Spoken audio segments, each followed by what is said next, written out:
સાબરકાંઠા જિલ્લાના બીઝેડ કંપનીમાં રોકાણકર્તાઓ આજે જિલ્લા કલેક્ટર કચેરી ખાતે પહોંચ્યા હતા। ભૂપેન્દ્ર ઝાલાને નાણાં પરત આપવાની શરતે વચગાળાના જામીન ઉપર મુક્ત કરવામાં આવે તેવી માંગણી સાથે આવેદનપત્ર આપવામાં આવ્યું હતું, જેમાં તમામ રોકાણકારોએ જણાવ્યું હતું કે નવેમ્બર 2024 સુધી તેમને વળતર સમયસર મળતું હતું અને આજે પણ તેમનું રોકાણ સલામત છે તથા તેમની સાથે છેતરપિંડી થઈ નથી અને ભૂપેન્દ્રસિંહ ઝાલા વિરુદ્ધ કોઈ ફરિયાદ પણ નથી। મોટી સંખ્યામાં લોકો કલેક્ટર કચેરી ખાતે પહોંચ્યા હતા અને આવેદનપત્રમાં લોકોએ જણાવ્યું હતું કે સરકારને બીઝેડના રોકાણકારોને ખરેખર ચિંતા હોય છે અને લોકોને નાણાં જલ્દી મળે તેવું ઈચ્છતી હોય તો નાણાં પરત આપવાની શરતે ભૂપેન્દ્રસિંહ ઝાલાને વચગાળાના જામીન ઉપર જેલ મુક્ત કરવામાં આવે તેવું જણાવ્યું હતું। જેકેએસની ગુજરાતી સાથે અશોક નાઈ, સાબરકાંઠા।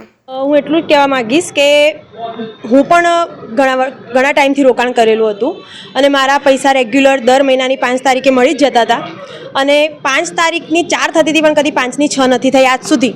તો અમને વિશ્વાસ છે કે અમારા પૈસા ત્યાં સેફ જ હતા અને સેફ જ છે અને ભૂપેન્દ્રસિંહ ઝાલાને જો જામીન આપવામાં આવે અને એ બહાર આવશે તો અમારા પૈસા અમને પરત મળી જ જશે અને એટલા માટે હું સરકારને વિનંતી કરું છું કે જેમ બને એમ જલ્દી ભૂપેન્દ્રસિંહ ઝાલાને જામીન આપવામાં આવે અને આ બધા જ રોકાણકારોનું હિત એમાં જ છે। તો તમે જો રોકાણકારોના હિતમાં જ બધો નિર્ણય લેવા માગતા હોય તો ભૂપેન્દ્રસિંહ ઝાલાને જામીન જેમ બને એમ ઝડપથી આપો, કેમ કે અમે તો એની જ રાહ જોઈ રહ્યા છીએ। કેમ કે આટલા ટાઈમથી મારા સાથે સાથે બીજા ઘણા રોકાણકારો હશે કે જેમને એમના દ્વારા એમના પૈસા રોકેલા હતા જ્યાં ત્યાં ભૂપેન્દ્રસિંહ ઝાલા પાસે, તો એમનાથી એમનું ઘર ઘણું ચાલતું હતું એવું છે। તો ઘણા લોકોના એવા મેસેજીસ કે બધા જોયા છે કે બધાને બહુ તકલીફ પડી રહી છે, તો એ લોકોના હિતમાં સરકાર કંઈક નિર્ણય કરે અને ભૂપેન્દ્રસિંહ ઝાલાને જેમ બને એમ જલ્દી જામીન આપે તો બધાના પૈસા જેમ બને એમ જલ્દી પાછા મળી શકે એમ છે। તો પ્લીઝ એમને જામીન આપો અને બધાનું રોકાણકારોનું હિત તમે જો ઈચ્છતા હોય તો રોકાણકારો માટે કરીને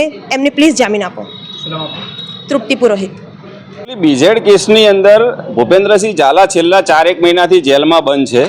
એમના એડવોકેટ દ્વારા 2 થી 3 વખત નામદાર કોર્ટ સમક્ષ એવું કહેવામાં આવ્યું છે કે ભાઈ અમે જો અમારા એકાઉન્ટ ફ્રીઝ કરેલા છે એ અનફ્રીઝ કરવામાં આવે ને અમને જામીન આપવામાં આવે તો અમે રોકાણકારોના પૈસા ચૂકવી દેવા માટે તૈયાર છીએ। એટલે અમારી સરકાર પાસે એટલી જ માગણી છે કે જે વ્યક્તિ પૈસા આપી દેવા માટે તૈયાર છે તો એ વ્યક્તિને જેલમાં પૂરી કેમ રાખ્યો છે। બીજું, હમણાં સરકારે એમની પ્રોપર્ટી સીઝ કરવાની પ્રક્રિયા શરૂ કરી છે, એની સાથે પણ અમને વાંધો નથી। સરકાર જે ટેકનિકલ કારણોસર આગળ વધે એમાં અમને કોઈ વાંધો નથી, પણ સીઝ કર્યા પછી રોકાણકારોના પૈસા કેટલા સમયમાં આવશે એની પણ કોઈ જાહેરાત કરવામાં આવી નથી। ને સૌથી વિશેષ એ છે કે જે વ્યક્તિ પૈસા આપવા તૈયાર ન હોય અને ભાગેડું હોય કે ભાઈ પૈસા આપ્યા વગર ભાગી જાય તો એની પ્રોપર્ટી સીઝ કરો, બરાબર છે।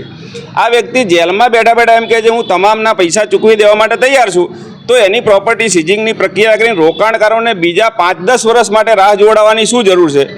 આવું મારે એટલા માટે કહેવું પડે છે કે જીપીઆઈડી એક્ટ 2004થી અમલમાં આવ્યો છે ગુજરાતમાં અને મારી જાણકારીમાં ક્યાં એવું નથી આવ્યું કે જીપીઆઈડી એક્ટ હેઠળ કોઈપણ વ્યક્તિના પૈસા આવી રીતે ફસાયેલા હોય ને તો એમને પૈસા આપ્યા હોય એવું અત્યાર સુધી ક્યાંય સાર્વજનિક થયું નથી।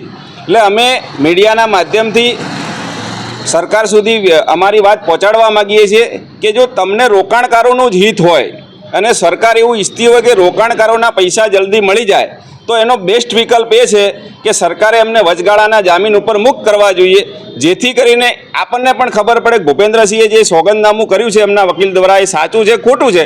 અને હવે તો પ્રક્રિયા પણ પૂરી થઈ છે કે ભાઈ એમની મિલકતો ટાંચમાં લઈ લીધી છે, એટલે જો બહાર આવશે ને ભાગી જશે તો પણ એમની મિલકતો તો છે જ સરકાર પાસે। એટલે સરકારે એક ચાન્સ લેવો જોઈએ કે રોકાણકારોને પૈસા જલ્દી મળે એ માટે સરકાર યોગ્ય નિર્ણય લે, એવું જ આજની રજૂઆત હતી।